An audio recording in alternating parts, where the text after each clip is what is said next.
Hello, viewers. So we are live now. Live. Yes. So hello, viewers.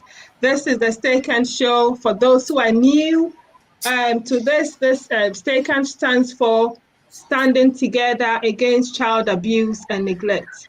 And what we seek to do is really simple. We seek to educate, we seek to create awareness, and we seek to empower. Our overall aim is to promote the well-being of children. We have been talking about disability, children with special needs, and we are continuing our discussion. This is, in fact, our last session on the subject of, children with disabilities. For this evening, we're going to look at children with disabilities, abuse, neglect, and the child protection system. And we have our honorable panel members here who have so much knowledge, skills, and expertise, and they are more than happy to share their knowledge with us and their experiences with us. So we are here. We're going to learn so much. So we will zoom right in with an introduction of panel members as we do all the time, and we will start with William, please. Hi there, my name is William Vanderpoy. I'm an early years teacher and I'm also autistic. I've got a diagnosis of autism and I'm also an autistic advocate.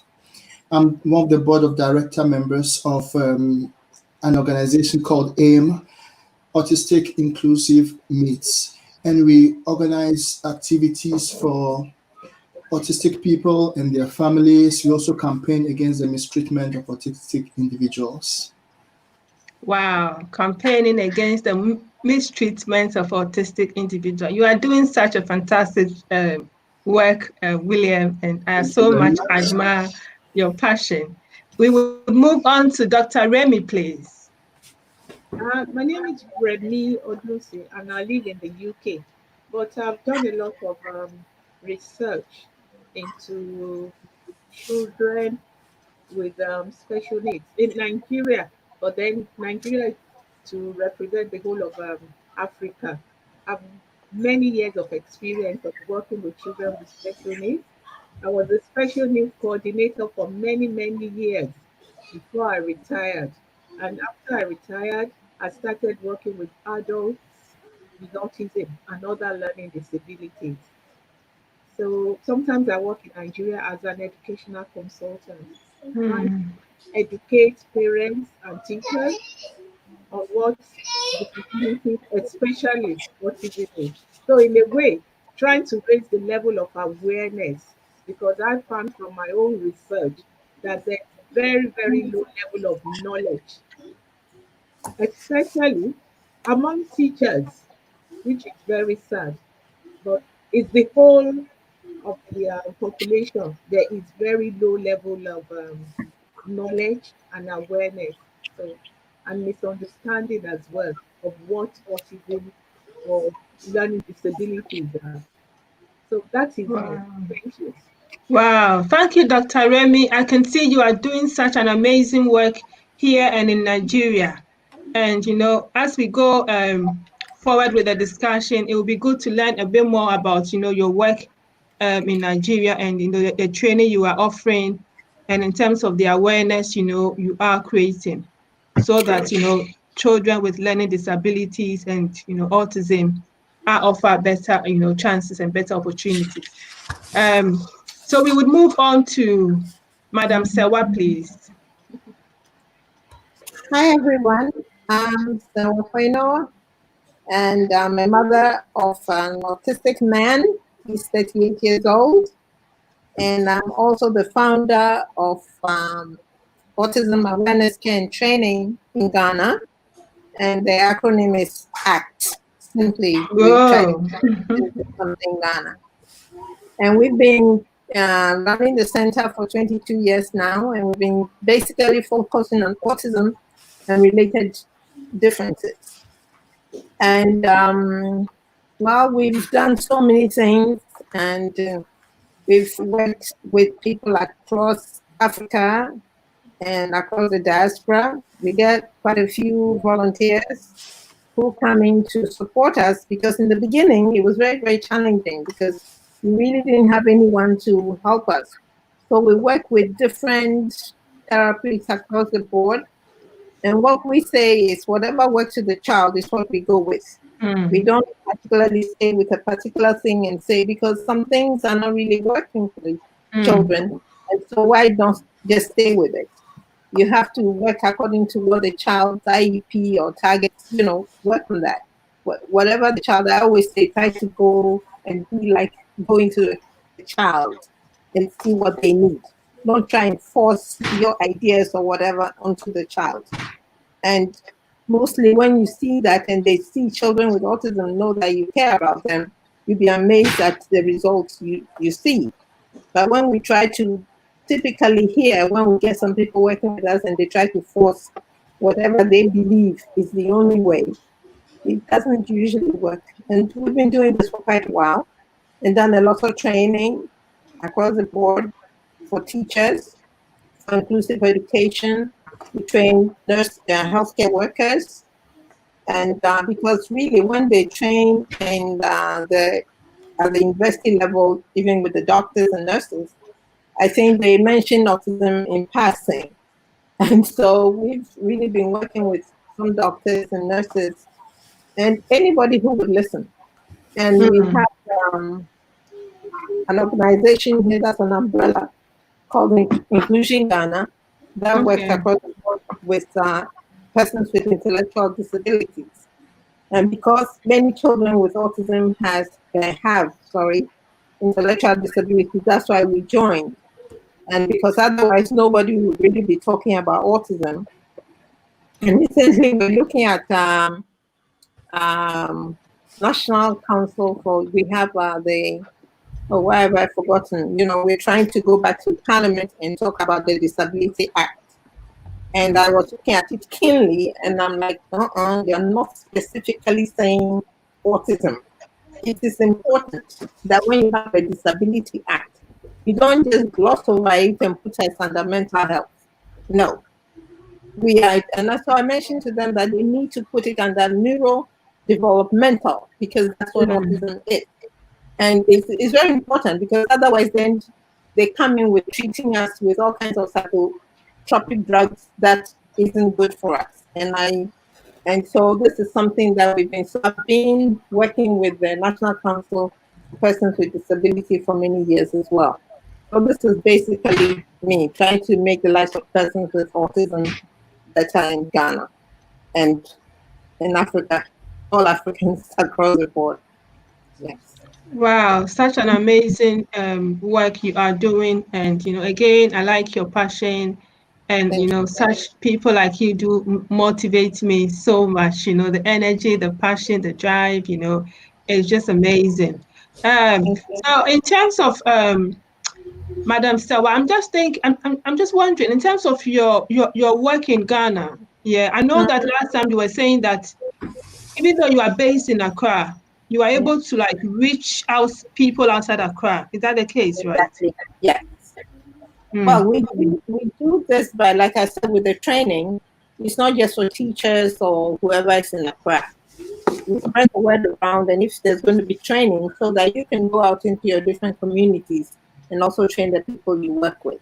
Mm. So we Mm. have through, and because of what we do, and the people I've met, people have set up in different parts of Ghana as well.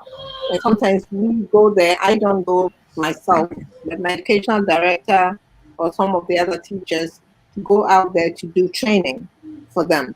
And we've done several times. And then we, of course, do Zoom or, face to face like this because of COVID. And it Mm. worked out pretty well. And then we have a WhatsApp group we are on there so that we talk to the parents, we talk to the teachers who work about their challenges and their huge challenges. We've gone all the way to the north of Ghana, where the challenges are much, much more severe. And Mm. we will go into stigma soon, and then I can tell you about what's going out there. But we've been doing that, and we're always looking for money to do more training and more Mm. training. So any ear out there who's ready to support people to do training, we wouldn't mind. Wow, wow, that's that's interesting. So yeah, so we're talking about children with disability, and obviously, in terms of what we are doing right now, our aim is to create awareness, is to educate. Um, you know, Again, we are also we are also saying that um, people with disability should be offered equal, like equal opportunities. We are talking about in terms of employment, in terms of education, in terms of even political participation. But then what we realize is that there is that there is so much stigma. The negative attitude of the public or of people means that people with disability do not get equal opportunities. In terms Mm-hmm. of stigma, I'd want us to just touch on this a bit. I know that last time we did, begin the conversation. What contribute to the stigma in terms of, children with disabilities or people with disabilities? What contribute to the stigma? I mean, William, is it okay to come to you with that? Yes, it's okay. All right. First of all, I would say that there's a lack of education in our part of the world regarding autism, for example, or disabilities in general, um, because we tend to try to explain everything from a spiritual point of view. So Okay, there's this lack of people don't really want to think wide, but they want to narrow everything down to a kind of a curse or a demonic activity being behind the disability, and okay, that hasn't helped a lot. I'll touch on it later on. Also, there's a lack of visibility of disabled people in society at the helm of affairs. Back okay. home in Africa, for example, we might see the disabled people begging by the roadside. You might see Mm-hmm. them dirty, walking around, suffering all sorts of mental illnesses. But over here, where there's I'm in the UK for just to be clear. Over here in the UK, for example, even though we've got lots of mental issues and disabled people around, we do give them the chance of employment, of education, and we give them the chance to shine in society. So we've got disabled people, we've got autistic people in medicine, in the field of education, in science, in entertainment. So there's a visibility and a normalization. I'll say normalization is quite a very important word. We Okay, need to normalize these things because it's people we are talking about. It's not statistics. Okay, they've got rights. They're individuals. So we need to give them the chance to shine in society, to be visible in society.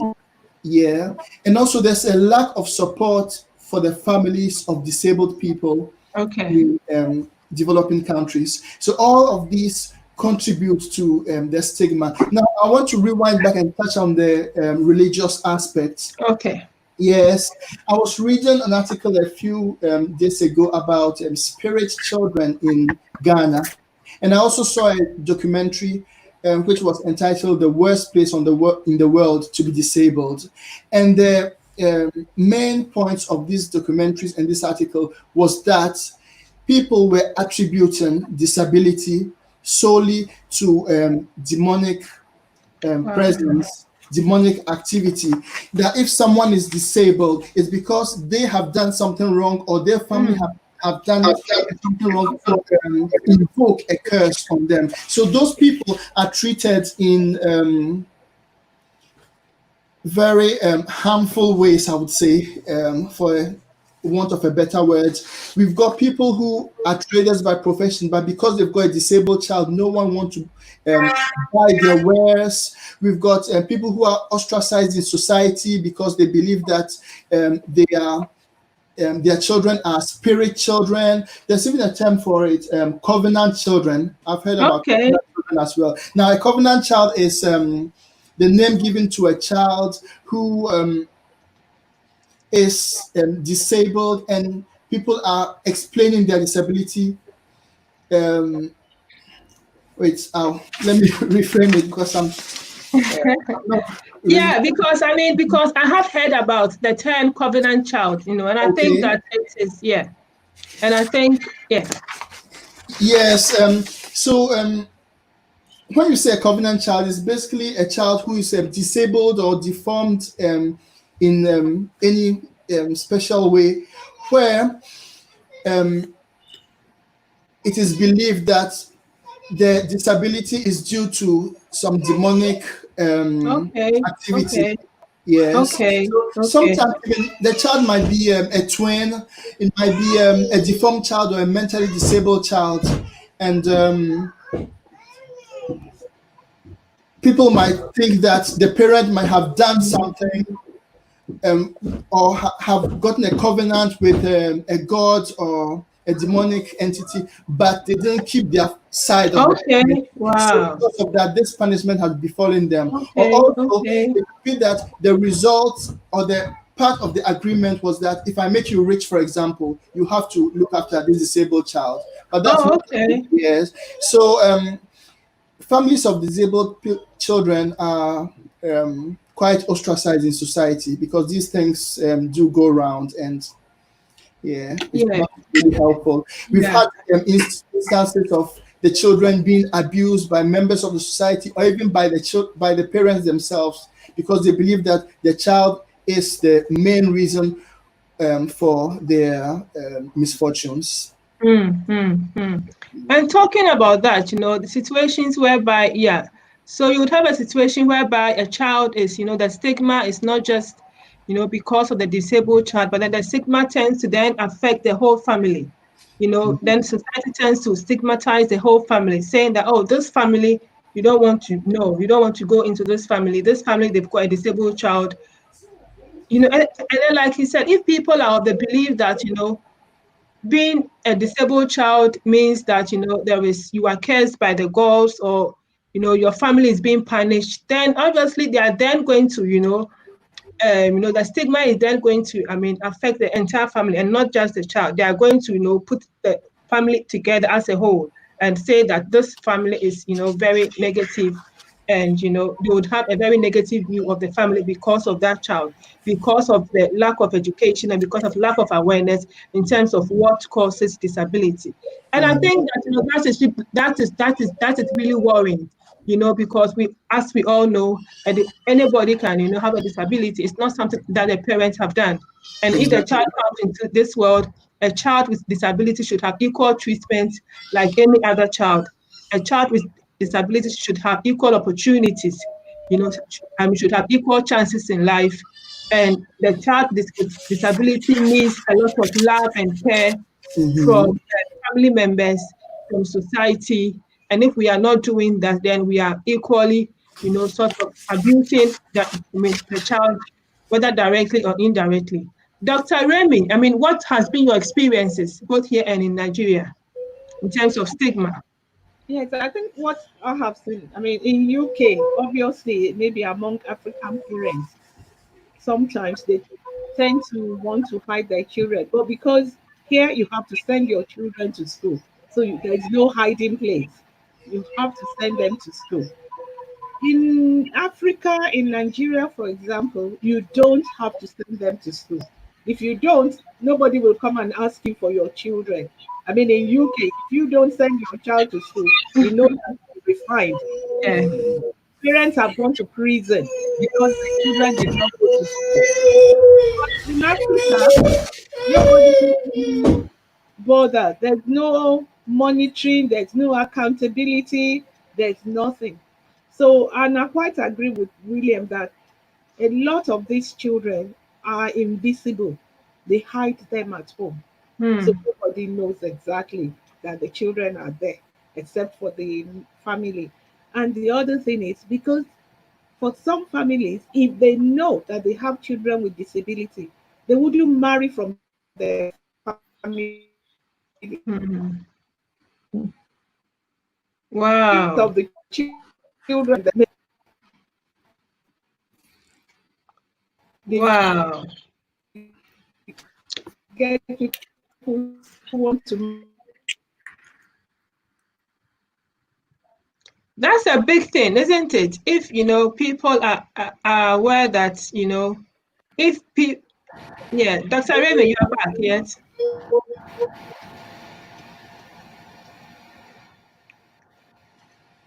Dr. Raymond, are you back? Okay, I'm back Yeah, now. Thank yeah. you. So, like I said, because of that, they will hide the child that is disabled in order Wow. to protect the siblings. Oh, okay. You understand? Because if people know that in this family, for example, there's a child with hearing impairment or even with a physical disability, like something like cerebral palsy, that they can Mm. see but they cannot understand how it happens, they will advise their children not to marry from that family. Oh, So because the say, oh, wow. children like that come from that family. Again, it's like what we said last week, that the problem with us in Africa is just low level of knowledge, knowledge of everything. And unfortunately, our governments are not actually doing enough to That's true. educate our people. I mean, I I can't remember while I was at school of seeing any child with disability. It's now that I look back and I think about the ones who struggled, who couldn't read. I mean, we used to laugh at them, but because we did not understand. It's now that I understand that, okay, they may have been dyslexic. Some of them, their parents were rich, they were able to come here and they were able to get the education they couldn't get in Nigeria. So I think for all of Africa, it's just lack of knowledge, of awareness, and of hiding children who are disabled instead of I know we're supposed to be practicing inclusive education, which was my main area of research, but the people who actually write the policy in the government, they don't know much about it. They just write the policy because, okay, the United Nations said we should have a policy on inclusive education, and we have it. So they don't know how to implement it. They don't know if it's implemented or not. And it's just the children with disabilities are just suffering with their parents. Unfortunately, that brings a lot of hardship into families and may lead to poverty as well. Because last week I did mention that I knew of a mother that is a trader in the market, but people wouldn't buy things from her Oh, because yeah, yeah, you did. of that child. So how will they survive? So So, she yeah, had to go and hide the child. wow. That's the society. Wow, that is so appalling, isn't it? Because you are forced to hide your own child because people will not be buying from you, and people do not want to buy from you because one, like William was saying, maybe they are thinking that okay, this child is maybe a cursed child, this child is bad luck, this child is evil spirit, and if I should buy from the mom, and then because you are the mom, there is this connection between your child and yourself. So if I should then buy from the mom, then that evil spirit or whatever bad luck or whatever, is going to kind of come to me also or whatever. So I don't want to have anything to do with this woman and this child and this family.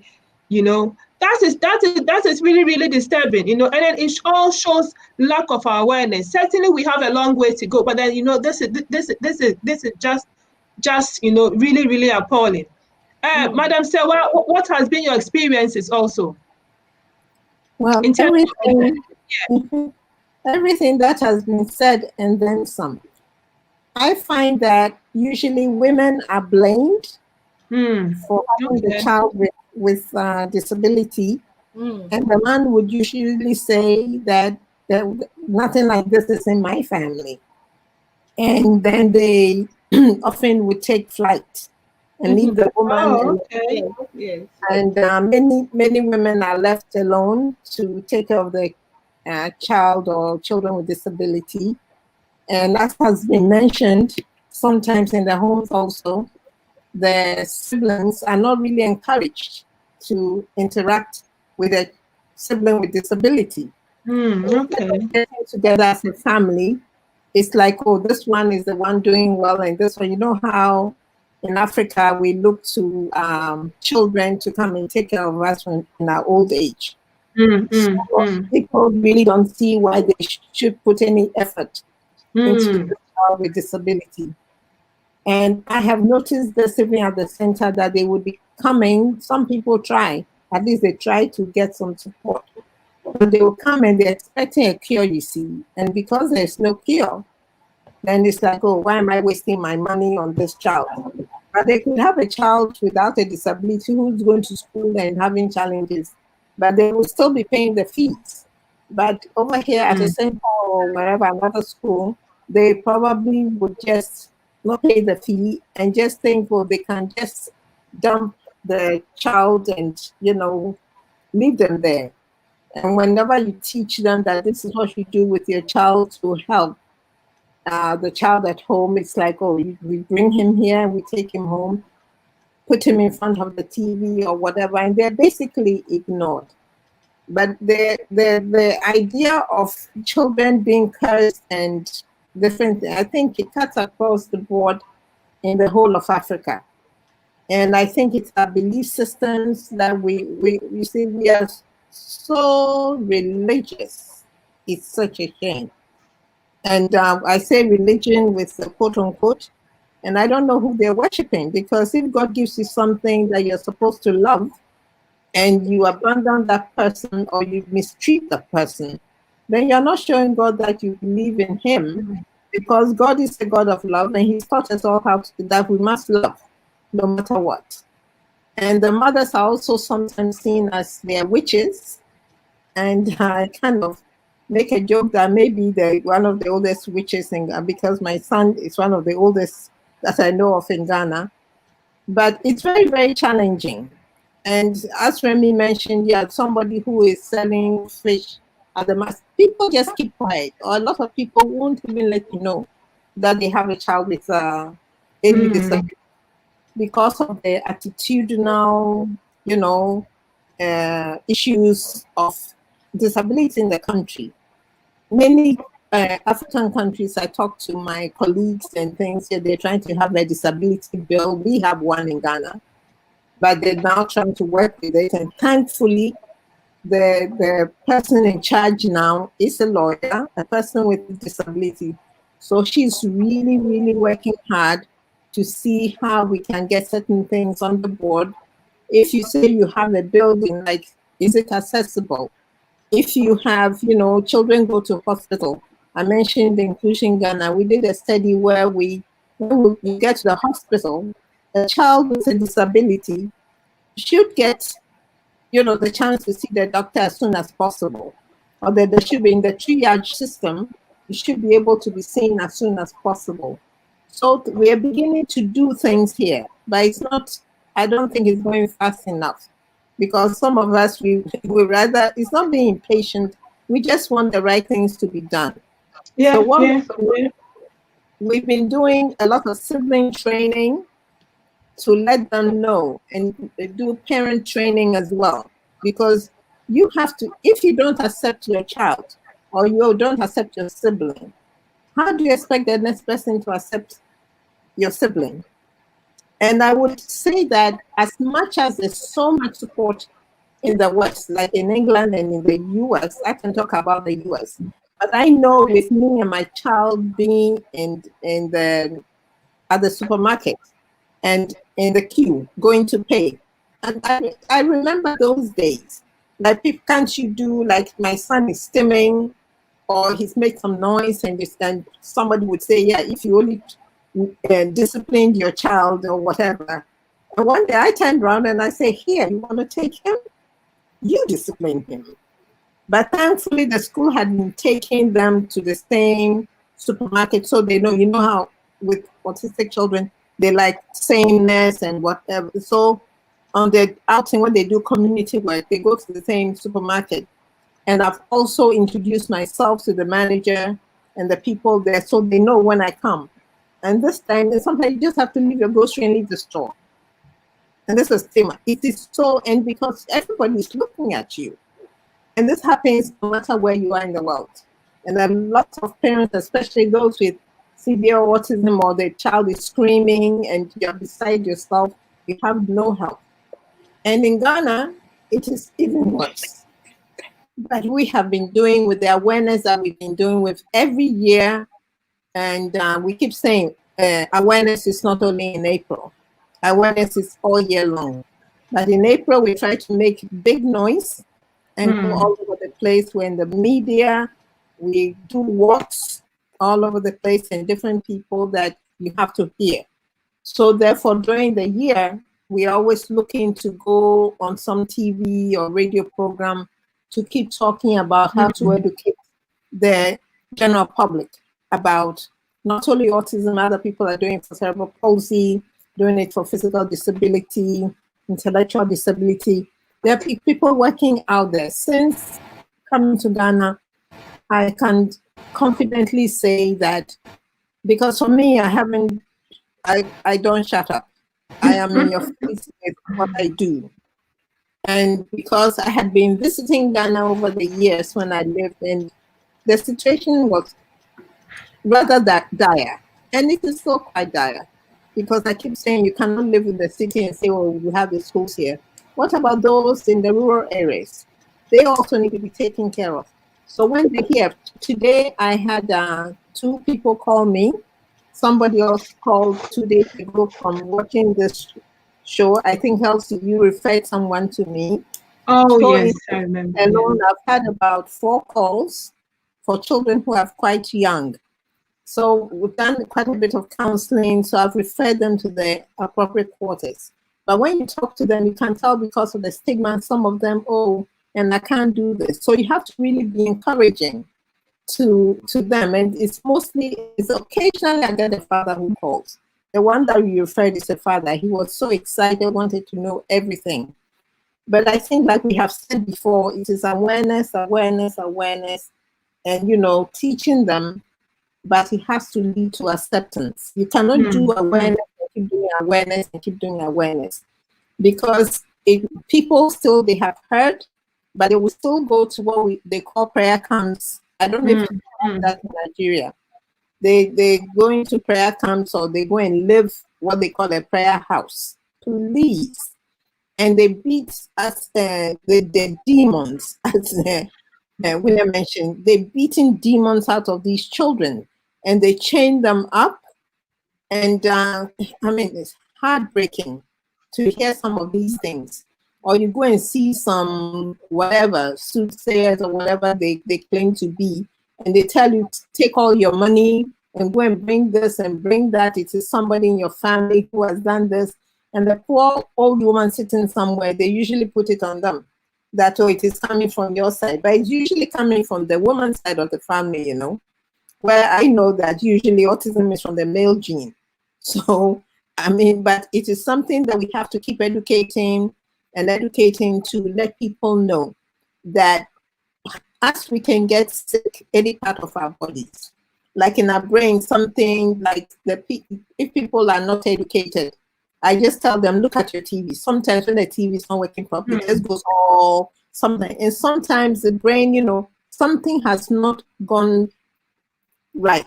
Something, but when we work with it, and you have to explain to them and go down to the nitty-gritty of how to explain it. Because if you speak big broffo, as we say, big English, if you speak big English, they're not going to understand you. So you have to find something tangible, something they can understand how this is happening. Because if a child is confused and doesn't even know, how to, so you have to explain to the child that just watch your child. You have to know your child.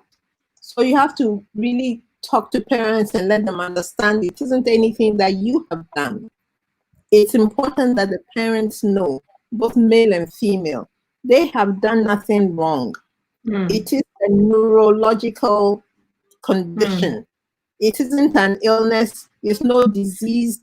It's no old lady sitting somewhere and saying, oh, I'm doing this to Auntie Sewa's son, or doing this to William. It is autism or cerebral palsy or Down syndrome.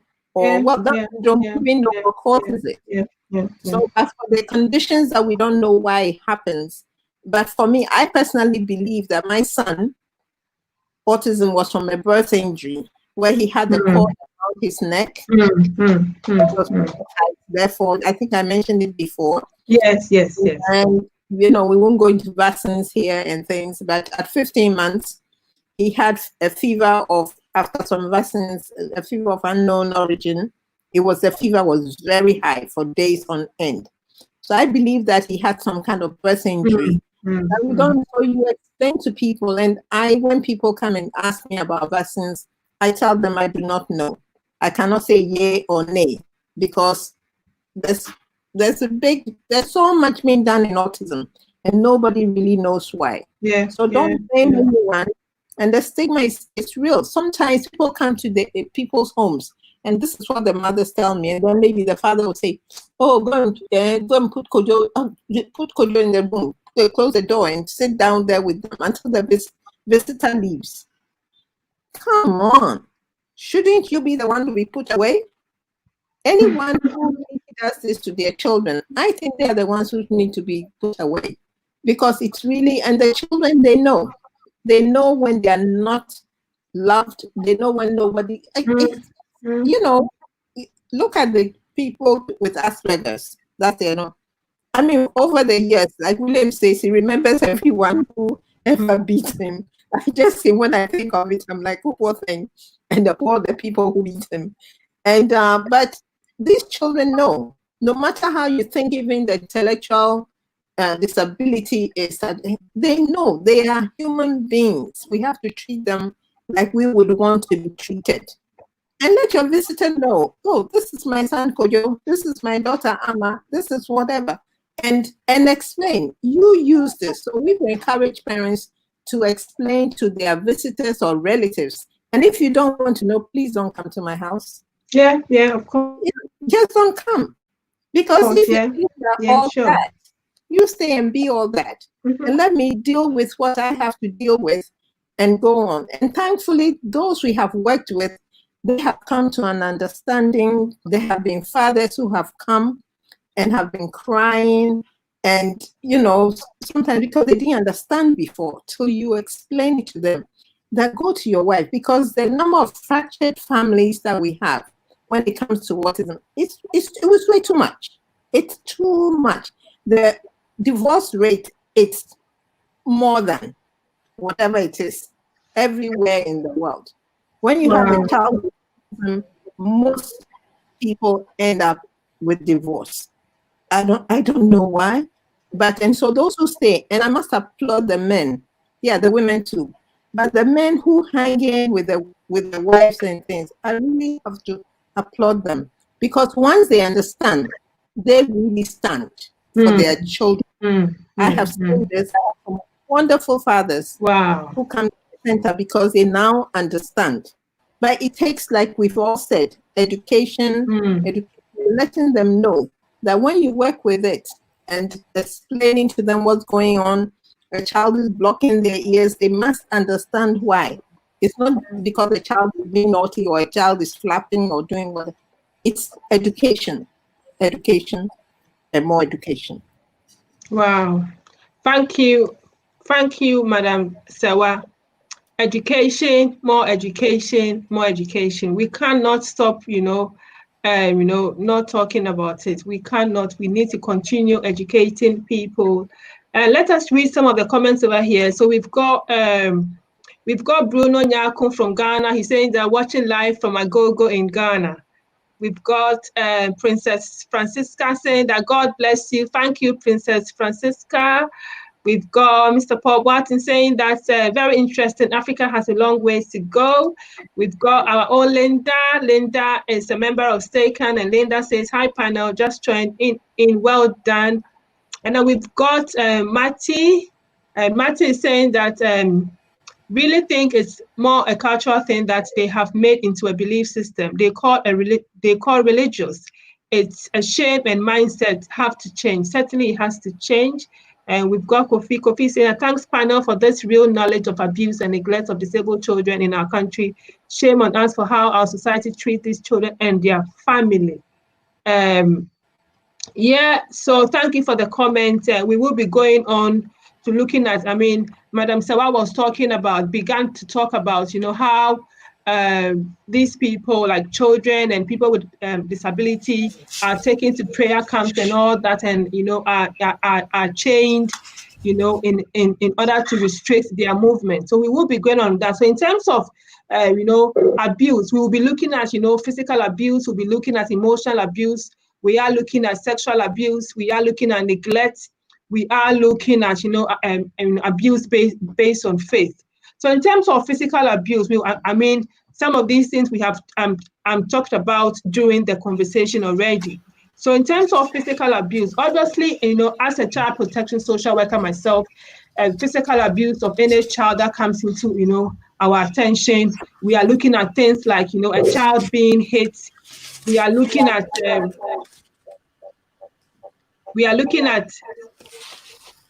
things like a child being pushed, suffocated, injuries, bruises, and all that. In terms of, William, as a teacher, what are some of the cases you have come across where you have had to refer to social care? Or in terms of your own life, your own life and your own experience, in terms of, we are looking at physical abuse of these children with disabilities. What have you come across? What have you seen? What have you heard? Well, as a teacher, it's our duty to report or make a referral whenever we see any signs of abuse. Now, there are many types of abuse. We've got emotional abuse, we've got physical abuse, we've got sexual abuse, and we've got neglect. Now, neglect is the most common form of abuse. It might be that a child might come to the setting or to school without having eaten breakfast, or being shabbily dressed, the hair is all over the place. It might sound quite mild, but it's a telltale sign that the child is not being properly cared for. Now, also, if, for example, it's a very hot season, like the summer, for example, and you realize that the child is wearing a jumper or a pullover or sweater in a hot weather, it could be a sign that there could be marks underneath the arms that someone is trying to conceal. Sometimes the child might even say something about what happened at home that might put us on a trail. For example, they might say that daddy hit me, or mommy did this to me, or mommy said this. And these are all signs that we look out for. And once we hear of anything like that, we immediately make a referral. Now, making a referral doesn't necessarily mean that the child is being abused, but we better be safe than sorry. We have a duty of reporting it, even if it's a false alarm, because we are trying to safeguard the child, to keep the child safe from harm, safe from abuse. I would say that the child protection and the safeguarding system is quite strong over here in the UK. Yes, and obviously there's always room for improvement. There's always room to do better. But then I would say that we have a strong safeguarding system, child protection system over here. And then we always say that safeguarding is everybody's business. So we always say that so normally we receive our referrals from from various agencies. So we've got school, we've got like hospitals, we've got nurseries, and we've got various services that work with children in various capacities, and then they would make the referrals to us.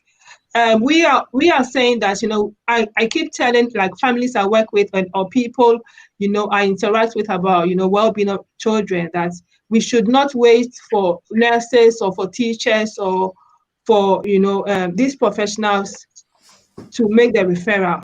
It is safeguarding is everybody's responsibility. And here in the UK, we are looking at, your neighbor, a member of the public, anybody has a duty to refer a child to children's social care when they have concerns about the child. And obviously, it is our job then to look into it. In terms of physical abuse, I know that William has mentioned physical abuse, talking about cases whereby a child can come to school with a bruise or with, with something on the face, injuries or whatever. And, and again, William touched on neglect. We are looking at, poor presentation, children not, maybe coming to school with dirty uniform, unkempt hair, not brushing the teeth, not having a shower, a bath. I have worked with cases whereby we have had school phoners because they are worried about neglect, that the child, the child come to school not smelling really like good at all, and it's their view that the child's personal care is not really taken care of by the parent. Yeah, so in terms of physical abuse of disabled children, I mean, Madam Sawa also mentioned how, we can have, children or disabled people taken to these prayer camps. And this prayer camps really it's a big worry. I'm not sure, Dr. Remy, whether you have whether there's a similar experience in Ghana, in Nigeria, but then in Ghana, and I believe, it is again in some other countries, African countries, we have situations whereby disabled children can be taken to, or disabled people can be taken to these prayer camps, because like William said, sometimes we think that it has a spiritual connotation, and because of that, we are going there to exercise the person, to cast away the demons, or things like that. What what has been your experience really? Do you have things like this again in Nigeria? I think it happens in and it's not just Nigeria. I would say it's the whole of Africa, because everything that happens in Ghana, Nigeria, if you, at least I've traveled to Uganda, Kenya, and I've seen, and I mean, Sister Sewa is well aware that when we had the first autism in Africa meeting in Ghana, we did meet a lot of people from other parts of Africa. And so we were able to know what is happening. Yes, it happens. It happens in other parts of Africa. It is, someone just said it's a cultural thing. I really don't know. Maybe it is. Anyway, it's our belief, because it's our beliefs about all these things, about disabilities in general. And that's why parents will think, if I take my child to the prayer camp, maybe that child may be healed, or that child may be delivered of whatever demon that is possessed the child. It's just our belief. And I don't think there's anything we can do more than raise the level of awareness. And it has to come from the churches as well. Because here in the UK, safeguarding affects the churches. I'm a Sunday school teacher, and I know before you can be a Sunday school teacher, you must have been checked, have your DBS. You know that as well. But in our society in Nigeria, and I think the whole of Africa, I don't think that really applies. Not with churches or mosque or wherever, the religious organizations. People just go there and they're teaching children. At the end of the day, we've heard so many stories of children being abused right there in the church. Yeah. Yes. So obviously, I mean, we are talking about the regulation of these churches so that, safeguarding training, every child, everybody working with a child should obviously have the safeguarding training to understand the standards and to understand the reporting the reporting processes. And people and institutions and organizations should be held accountable when it comes to safeguarding in terms of their own practices. Yeah, certainly. So we know with the issue of, I believe that we are not saying that, we shouldn't pray for children or people with disability. But I think that what we are saying is that the mode or the way things do happen. When you go to these prayer camps, I learned somewhere in Ghana, for instance, we've got this particular forest where we've got people who pay for, they'll have to pay for like entry. And then when they get there, there are people over there, pastors and, like religious leaders who are praying for people for various healings and all that.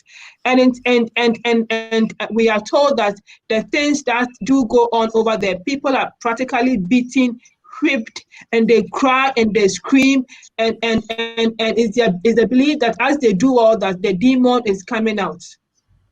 And certainly that is what we are saying, that that is abuse. Yeah. But then in terms of, I'm just wondering, in terms of Auntie Sewa, Yeah. I'm just wondering if these things are going on, people are, in this prayer camp, and things that are going on there are not, safe. People are clearly being abused, being beaten and being, all kinds of things being done to them. Where is the police? I mean, if you should call the police, what is going to happen? Is the police going to act on these things? Mm-mm. Well, you have been in Ghana for a while yourself. And, whom you know and what goes on in this country. Because I have been very, very disappointed with social care in Ghana. There's some, I don't think we even have enough social workers. And for those we have, I think their workload is so much on them that they cannot even, go around and ascertain what's going on in a particular area. So it's like these things are there. I have known about it since I came to Ghana. And it's like, why is this still happening? But again, I think the person who said this cultural thing or our belief systems, because you're going to, if somebody believes something, because religion is so hard to touch. Because if this is what I believe, but I believe that there should be a way where we have a ministry for social protection and for children and women. I've even forgotten what they're called. And, people get to know this. But the thing is, it is so difficult. Like, there's so much with very few resources to do this. Because if these places have been hidden in the hinterland somewhere, but I think now that we've done this today, I would like to talk to somebody. I don't know of any children now, but I have seen some that I have called attention to, that this child has welts on them, and this person has this. Like in Ghana, when you come and you are, come to school, and in our regular school system, we were all worked with a cane. I was caned. And many of you, I'm sure, were caned also. And now we're talking about, not caning children in school, because that's aversive therapy. Yeah, but yeah, of course, yeah. And they look at you like, what are you talking about? Weren't you caned? And I'm like, I didn't enjoy it. It's abuse. And if you cane, I tell the parents who hit their children, if you keep hitting the child with autism, the child becomes older. You have taught him that, oh, I can hit when I don't like something. So you are the one who have taught this person how to be aggressive. I don't believe that if you haven't taught, because sometimes when they're hitting, and because if you hit the child from year high, they're very little, you just keep hitting them. What are you teaching them? So these are the things that is very difficult. And as Remy has said, I'm sure the situation cuts across the board in Africa, where this kind of abuse goes on, and maybe it's now in the cities of people who've got a bit of education, who are now understanding that, and even those who are educated, you tell them, don't beat the child. Oh, but if I don't beat him, they will just keep doing it. What about just talking to them and learning how to talk to the child? So it goes on, and unfortunately, I think it will take a while in Ghana and across Africa before these things, the aversive kind, I call it the aversive kind of training or the therapy will stop. Because when they have to come to an understanding that you're not teaching the child anything, because the child, even a regular quote unquote normal child, when you beat them, you're not really achieving much. If you don't beat them, you're beating him for what? talk to them. And I think a lot of psychologists are now training us over the years. We all have to learn that I was whooped, by my parents, my teachers, wherever. That we think is discipline. Discipline for what? It says in the Bible, train the child the way he should go, and when he's old, the people are taking things out of context. You can train the child the way he should go by talking to them and guiding them the way he should go. Because by taking a cane, and really, why don't we whip adults? I'd like to find out. And we whip children to a point, and what do we achieve? I don't think I learned anything from being whooped. The teachers say something you talk in class, you're whooped, you don't do anything. But a child who already has challenges, and you're just beating them, they don't understand why you're beating them. I don't understand. William, did you understand why you were being beaten? No, I didn't. No, at all. So I think the big challenge that we have to get to our teachers and people who work with children to keep training that really beating and caning and all kinds of abuse, like it's abuse. And people's mind have to be changed to know that it is abuse. You can't take things from children. There are ways to really get children to do as they should do, but just beating them for what?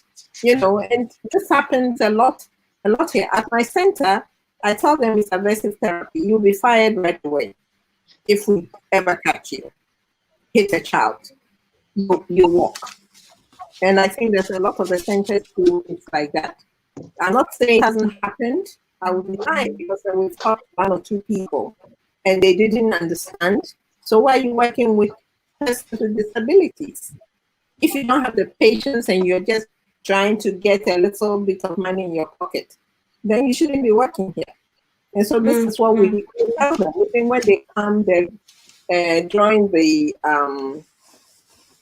process of orientation, we let them know. We don't put up. And thankfully, somebody donated a camera to us. So all our classrooms and things have cameras. And we let you know we have cameras. And so we're watching you. And so that way, so I think if any abuse is going on, we don't see it at all. And I hope it isn't going on. Because you can tell the children who are being abused at home, they come home, they come to school, and it's very, very challenging sometimes for us. So when we come back on Mondays and, wahala, we have to read and do things. And for the audience who don't know what wahala means, it's like big trouble. Big trouble, yeah. Yeah, I'm talking as a Ghanaian. And so it's challenging. We have to really, I think, abusing children, it's something that needs to stop. And the neglect, for us, we see quite a bit.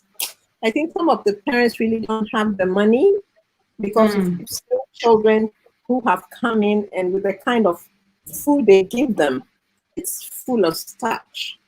There's so much cocoa and and things, and then we have to now train the person who is like, they can't just be drinking this. They have to, we have to cut it down by like a third because the child just keeps ballooning out. And during COVID time, now we went to visit the house and he's eating everything in sight.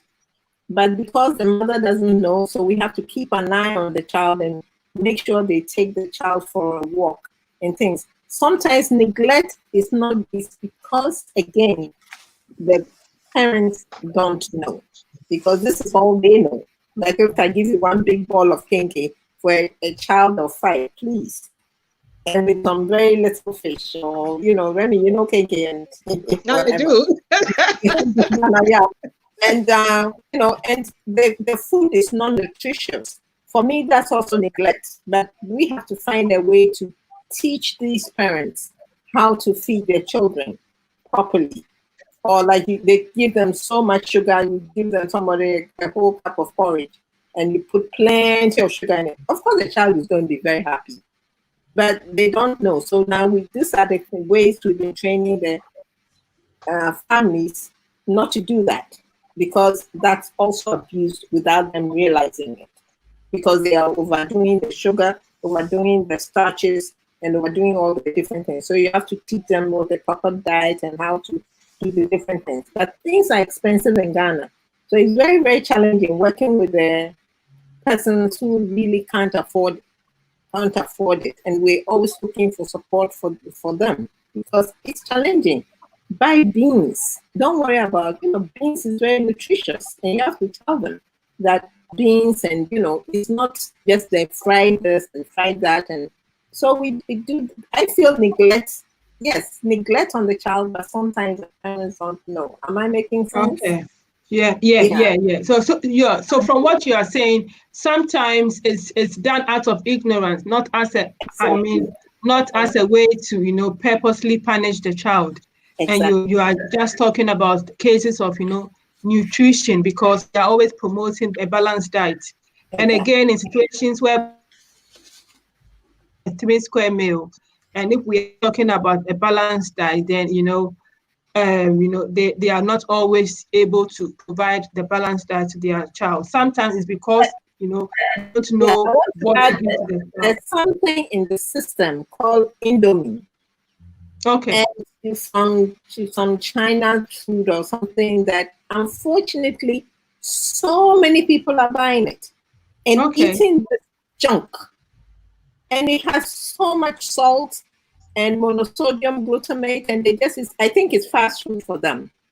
And I don't know whether it's like a lack of education. We tell them, for me, if you bring it to the school, throw it away, because it's not good. It's not good for any of us. But somebody has money, they brought it into the country, and it just keeps them. And this is what people eat. I remember when you go to college, in college, you eat ramen noodles, it was called in the US. You mix it up and things. I didn't know.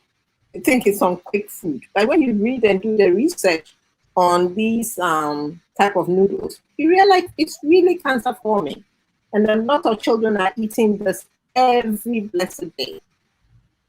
And for me, in the food they eat too, it's some kind of abuse, because then you get the child getting bigger and bigger and bigger, and then other Yeah. setting.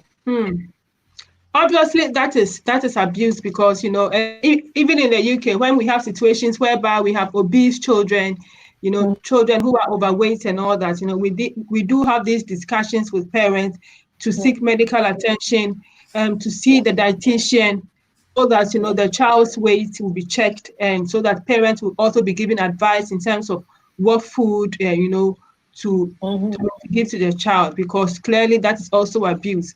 And abuse under neglect. And again, when we have a child who is underweight, that also raises concern. So when a child is overweight, it is neglect. When a child is underweight, it is neglect.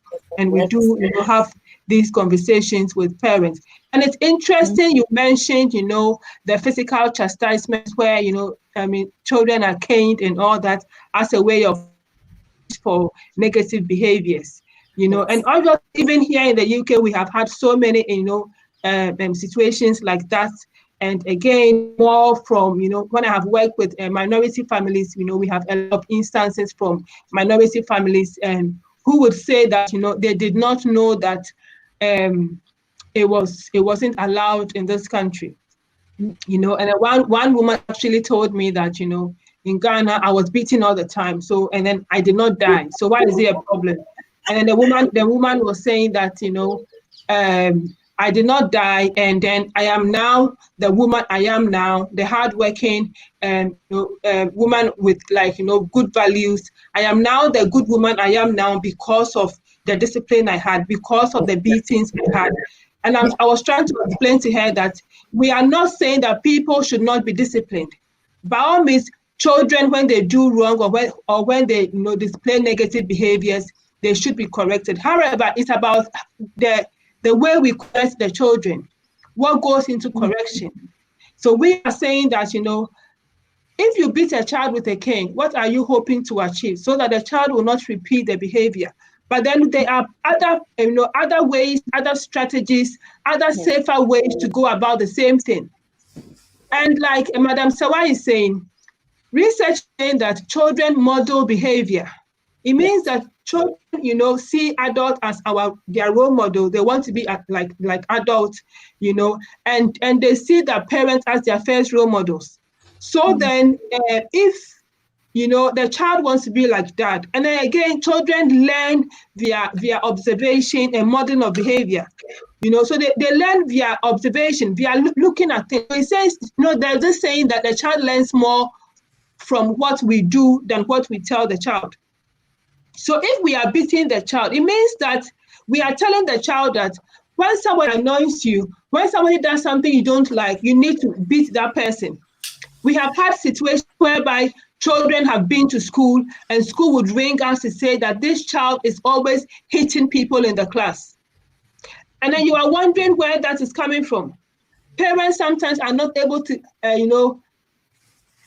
the behavior of their child in school and what they do to the child at home. You are beating the child with a cane, or sometimes you slap the child. The child goes to school and the child slaps, his or her colleagues in class because they are getting him upset or getting her upset. You take the child's pencil, instead of the child to say that, don't take my pencil or I'm going to report to the teacher, the child takes the law into his or her own hand. The child will just hit you, or do something, So children certainly model behavior, and I mean, as part of the education, we are saying that please, by all means, let us discipline children, but then let us look at safer ways to go about this. Touching on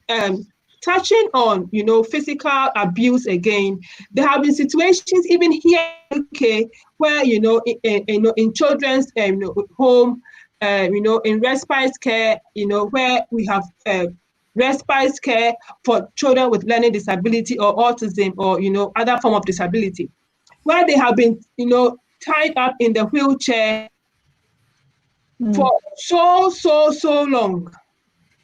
And I was reading this article about Ghana again, a case in Ghana where we have people, who are put in a wheelchair. They are left somewhere for hours and hours and hours and hours. And there was this article, actually, I think William sent it to me, where this disabled boy was in this room, and the family would normally leave him in this room for so long. I think they were leaving him there for I think the article said that the boy was left in the room for 15 years.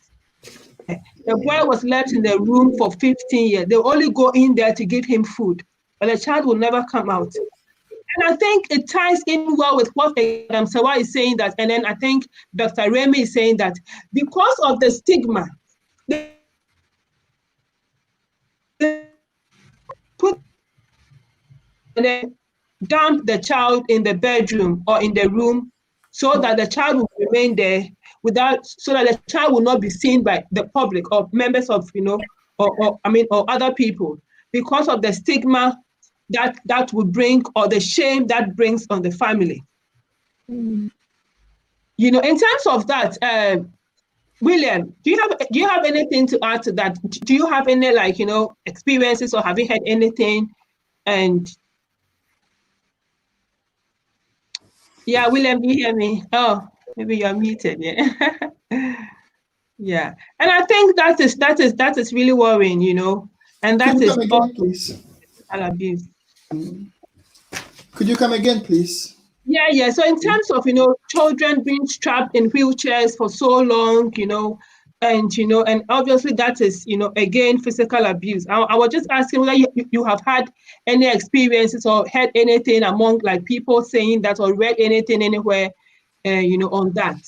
Yeah, like I've read the article you mentioned regarding the child who was locked up in the room, and we hear of so many instances. And I think there was a question coming up recently about, one of the viewers said that since changing children is a very serious disabilities is wrong, what should parents do to keep the children stationary or at home? Yes, I think that ties in well with what we are saying. Sure. I believe that if children are moving about, it's for a reason. If they want to move, if they want to be free, it's for a reason. So it's worth looking into why they want to move rather than trying to restrain them. If they're not being a danger to themselves, then they shouldn't be restrained. I think the reason why parents want to restrain them is that it causes embarrassment, especially when visitors are around. But as Madam Sewa said, if you are not comfortable with my child being who they are at home, then you are not welcome here. So it's up to us as parents and as advocates to educate our public and to educate our visitors about the disability rather than trying to restrain them or lock them up. Yeah. Wow, that is certainly true. In terms of, how long would you recommend, how long would you say that per time a child should be placed in a wheelchair? Because, sometimes we put the child in a wheelchair in the morning and then only take the child out in the evening. What are your thoughts on that, Dr. Remy? What are your thoughts? I mean, I would say personally that it depends on the needs of the child. For example, I used to teach children with what we call profound multiple learning difficulties. That's children who they cannot stand. They have to be in the wheelchair or lie down. So when they come to school, of course, they have to stay in the wheelchair throughout the time they're in school because they cannot stand up on their own and they cannot do anything else. So in that situation, yes, but maybe when they get home, again, the parents may lift them out of the wheelchair and sit them on a chair because they cannot move on their own. So I think it depends on the needs of the particular child. Every child is different, like we all know. Then come back to, I just want to say something about the fact about children being beaten. Especially, if you remember last week that my area, really, the children that I really feel for most are the children in the middle of the spectrum, the autism spectrum. So these are the children that people see as if they're normal, they go to school. But what parents will come and say is, but that child is stubborn. You will beat the stubbornness out of that child. Usually when they say that, I said, wow, but that child is autistic. That child is autistic. You cannot beat the stubbornness out of the child. So, I mean, those children, I actually feel for them. They struggle in school, they struggle at home. It's very difficult. So I think from my own research is that this thing has to start from teacher training colleges. Teachers have to be trained to know that beating a child, number one, is wrong. There are other ways that you can deal with challenging behaviors. There's so many different ways. And maybe if teachers are taught, then teachers in their interaction with parents can pass it on to parents. But definitely teachers need to be educated. And that will have to come from the teacher training colleges. So Okay. maybe, In yes. addition to what Dr. Remy said regarding the children placed in a wheelchair, I've worked in social care before with the elderly, and it's part of our policy to reposition the residents on a regular basis. Because if you think about yourself, if you sit in a chair for the whole day, you see the way you feel, you do not feel comfortable, your blood circulation goes all funny. It's the same for them as well. And also being in the same position for a very long time brings about what we call pressure sores. So it's almost mandatory in nursing homes to reposition the patients on a regular basis. So I think the same should apply to disabled people as well. Yeah, need to be repositioned, not always in the wheelchair, but alternate from the wheelchair to the sofa, from the sofa to the bed, whatever, on a regular basis. Maybe you keep a little timetable, a little rota. And I think, like you said, we should keep a little timetable just to keep an eye for us to monitor how long the child is being strapped in the wheelchair. Madam Sewa, please. If they're in a wheelchair, I am hoping somebody who is being placed in a wheelchair for so long should have one-on-one care. Because if there's one-on-one care, this person is able to move the child. Sometimes you have to move the child with cerebral palsy. They should even be getting physical therapy or physiotherapy. And, so it should be part of their IEP that maybe they are moved at certain times, they've done anything. Anybody who's been left in a wheelchair the whole day is total neglect in the classroom. And the teacher or the people must be sanctioned. So the child has to be moved. When they go to the bathroom, there should be some rubbing of their back or whatever. I'm a nurse practitioner. Actually said, oh, you have to move. Even with stroke patients who are sitting there and you need to move, you have to move them because otherwise it's not good for them. Can you imagine if you've just been left in the corner when you're even ill with malaria, you're sitting there, nobody comes near you, you can barely walk. It's really difficult. And these children have to have the extra support in the classroom.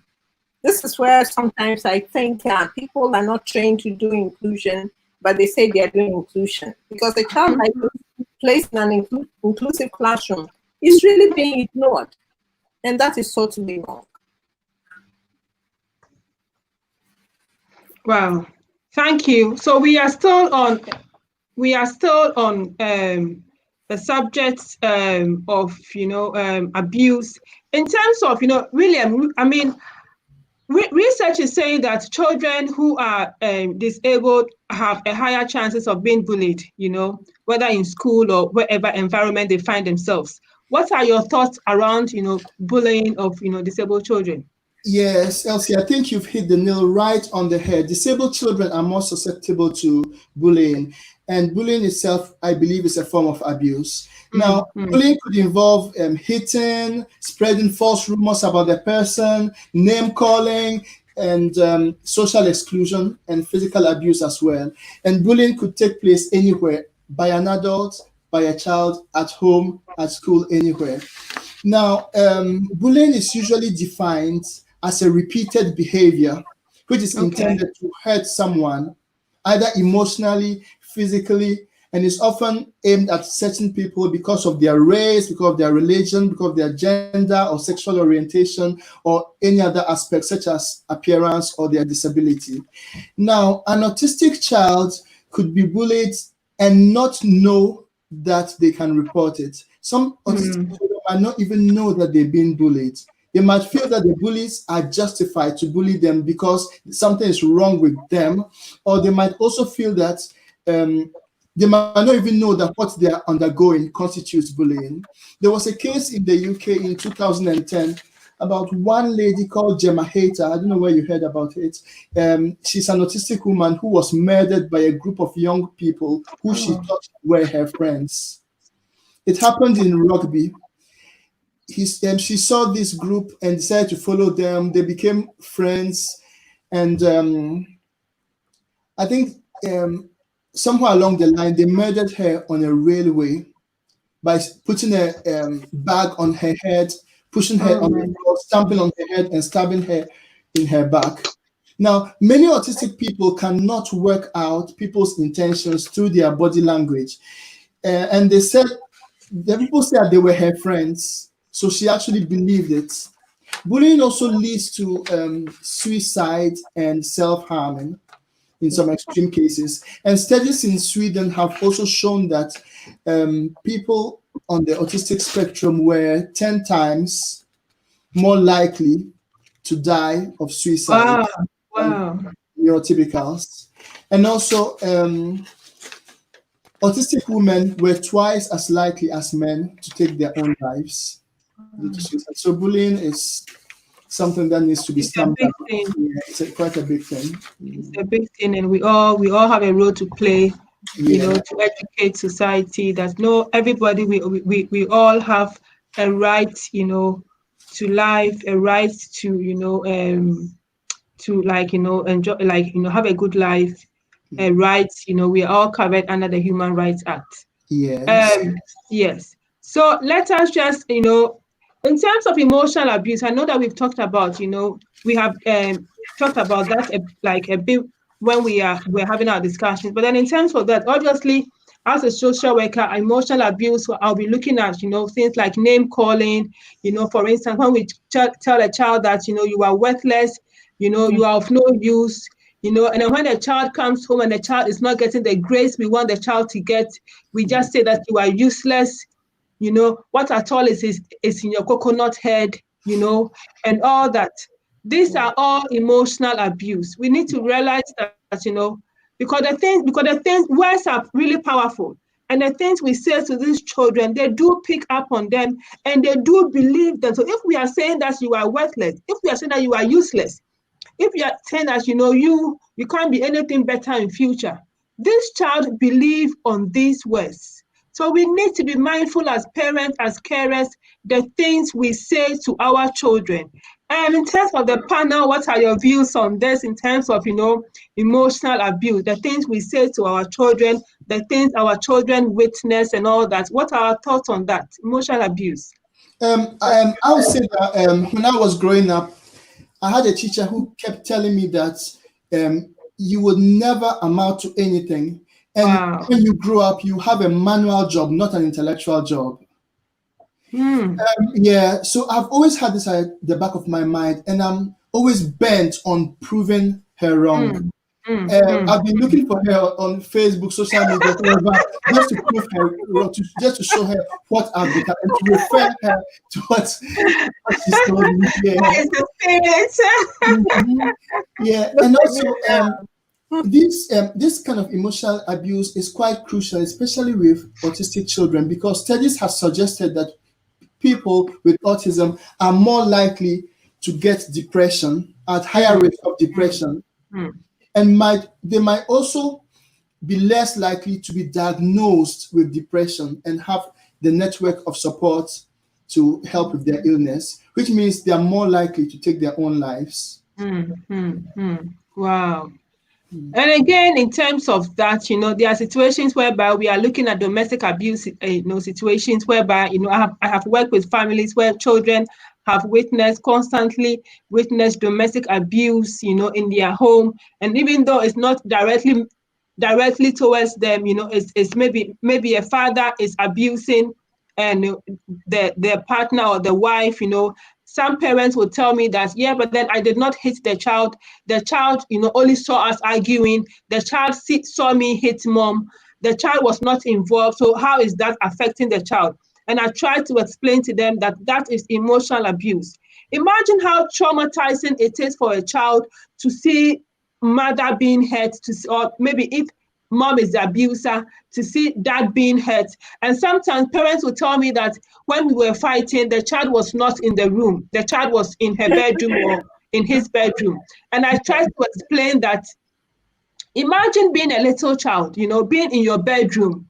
The door is shut, you are in your room, maybe on your bed, and mom and dad are fighting. Let's say that dad is the perpetrator. Dad is hitting mom. Mom is screaming. Mom is screaming. You can't see it, you can only hear. Imagine how traumatizing it would be for you to think that, oh, mommy is saying, help, help, help. Mommy is really, really, really screaming. And then the little child is thinking, oh, is mom okay? Is mom going to die? That mom needs the ambulance, and then mom keeps screaming. And sometimes you would hear maybe the TV or the laptop or a chair being thrown on the floor, and the child hears the thing going on the floor. And the child is thinking, oh, did daddy hit mom with a chair?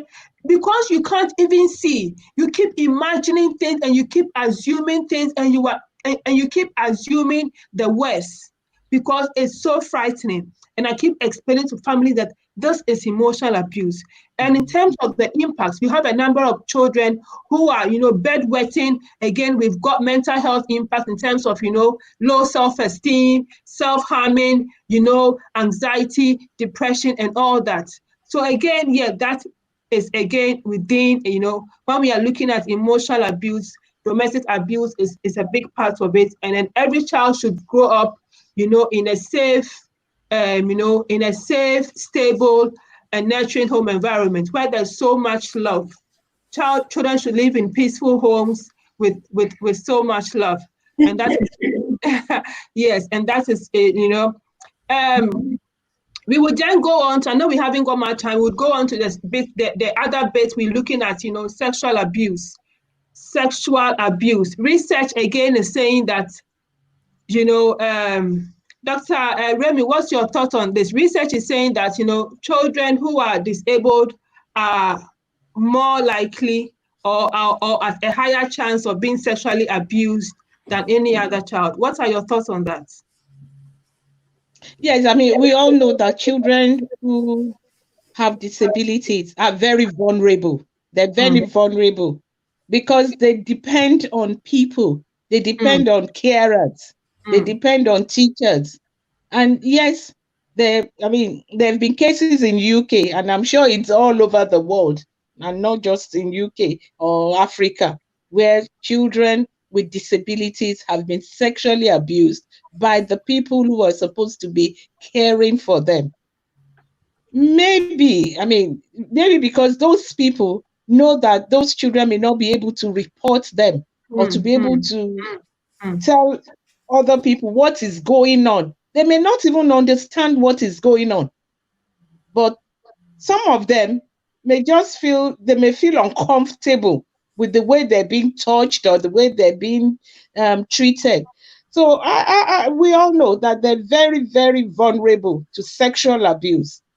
So, I mean, you know that in the UK, there's so many laws and they're always reviewing the laws to mm, protect children. And that's why all part of safeguarding to make mm, sure that mm, children mm, are properly kept safe. So mm, mm, I think, mm. Yeah, but I yeah. don't think that applies in our countries. So Madam Sawa, do you have anything to add to the sexual abuse of, children who are disabled? Wow, that's huge. Mm, Because number one, they're hiding the children and keeping them at home. mm, So we mm, really don't know the number of children being abused.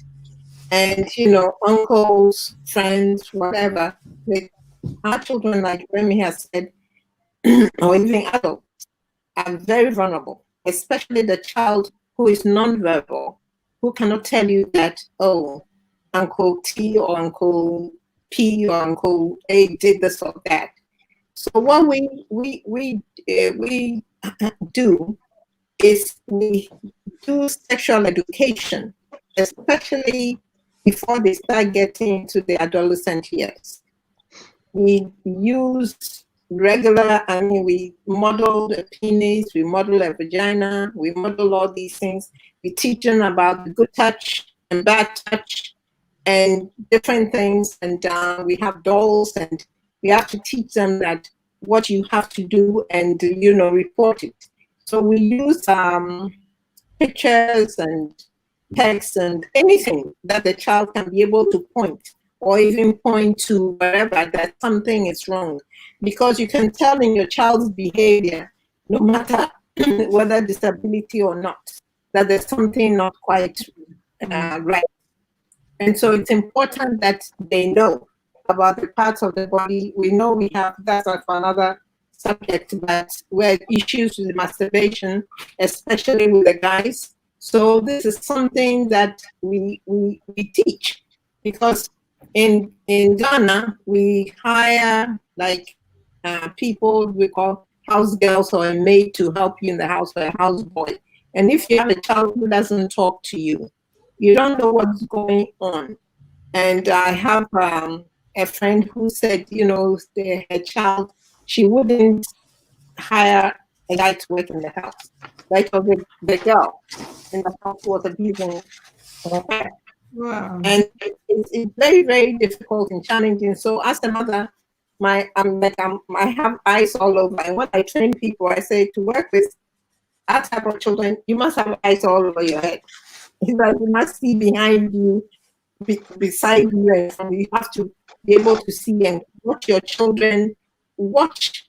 You have to know when they take a shower, what's happening. Check their pants, because if a child is nonverbal, how do you know these things without it? So it is, you have to be vigilant.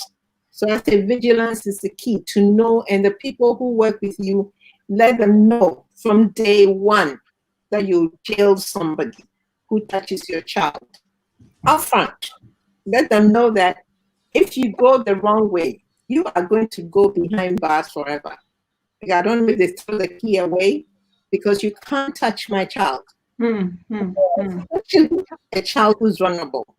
This happens, it happens in schools, it happens with teachers, people who will work with, it happens everywhere, it's all over the world.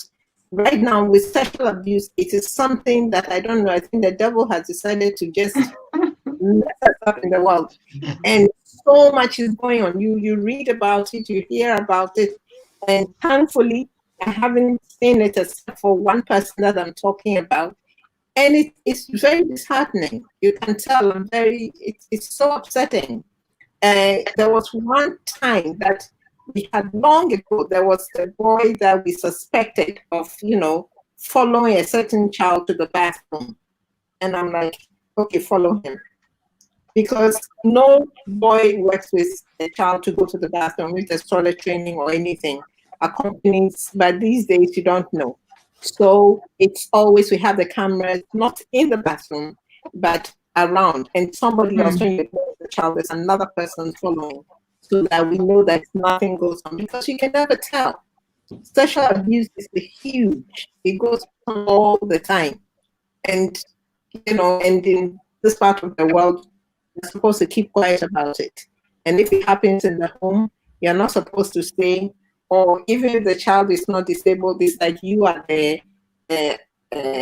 bad child or something, or the child did something. They're always trying to blame the child. Why are you blaming a child? A grown man or woman that you touch a child? No, that's what happens. And it is a shame. It's all bad. They bully them into agreeing to them to do their dirty deeds. And this is what they pretend they're giving them some kind of candy, especially with our children with intellectual disability. They are so vulnerable. Children with Down syndrome too. You find them so vulnerable because they think everybody loves them. Children with Down syndrome, oh, they love so much. They think everybody is their friend. And it is something that you really, really have to teach them, to let you know, this is not good. Don't let anybody take you to the bathroom. Just teach them the word no, no, no. Even if it's not making sense, everything should be no. You should let them know when they find themselves in a certain situation, and just try to come and tell mom or dad or an adult or something happening. It's important not to just use the language, but use pictures also, because sometimes when you draw, and some of them can draw, you can get them to tell you quite a bit. And it's very challenging, especially with children with Down syndrome, I've noticed, and children with intellectual disability. But it is huge, and we have to make sure, as we would teach our regular children, so I keep saying regular children, about the different parts of the body and things. Yes, they have names. We have to use the names. We can't just be saying PP and whatever. We have to use the right names to teach our children who are vulnerable, so they can tell us when things are gone awry.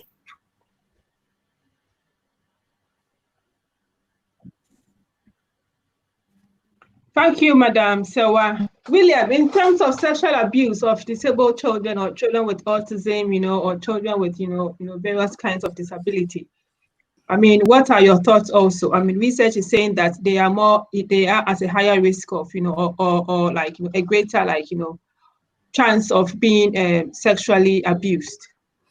Yes, I would say that autistic children might display their sexuality openly. You might see some children masturbating in public. You might see them taking off their clothes, and it might be that they are not aware of that they have to keep certain things under wraps, because they see in black and white. They're just open. They live their life. They have their hearts on their sleeves, as I would say. Yeah.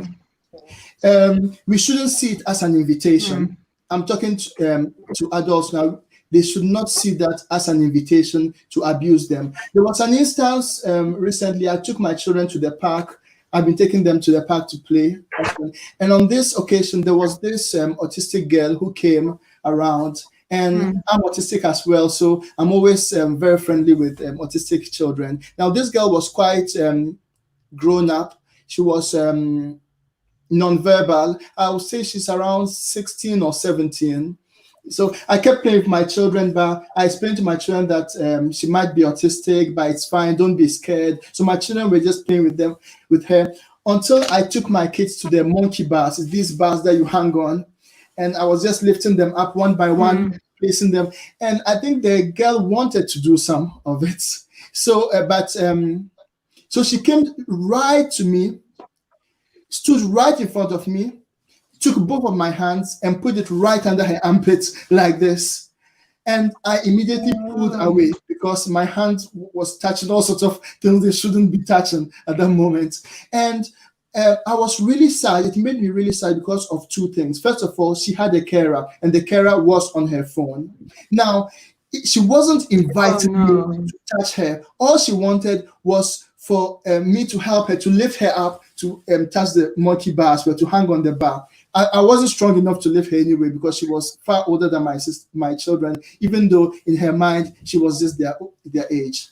So I was thinking that if I wasn't the one, if it was someone else, the person could have taken advantage and touch some things they weren't supposed to touch. So I would tell adults that whenever you take your children to public places, keep an eye on them, watch them, and also teach them about these things. Teach them about puberty. Teach them that they're growing up, that they're no more the kids that they used to be. They're maturing into men and women, and they need to keep their parts private. Yeah, so that's what I've got to say. Keep private parts private. And like Madam Sawa is saying also, like, and again, William, you are saying we need to educate or what medium we are able to communicate to them. We need to make the effort to educate them, to teach them, what is acceptable and what is not acceptable. We need to teach them the various parts so that, when they are, so that they can recognize when they are being abused. And that is really crucial. And again, picking on Madam Dr. Remy's point earlier on, the point is that we, as parents, as carers, as caregivers, we need to make sure that we have a huge responsibility when it comes to safeguarding our own children, when it comes to keeping our own children safe. And in terms of children who are non-verbal, it is important that we look out for certain cues, certain behaviors. We need to be very observant. We can't just be caught up in our own busy lifestyle and then not notice those little changes in the child. The child is a bit withdrawn. You need to be curious and find out why. This child is different from the child you knew before. Those little signs, because the child may not be able to come out and tell you that this person has abused me. And let us be even frank.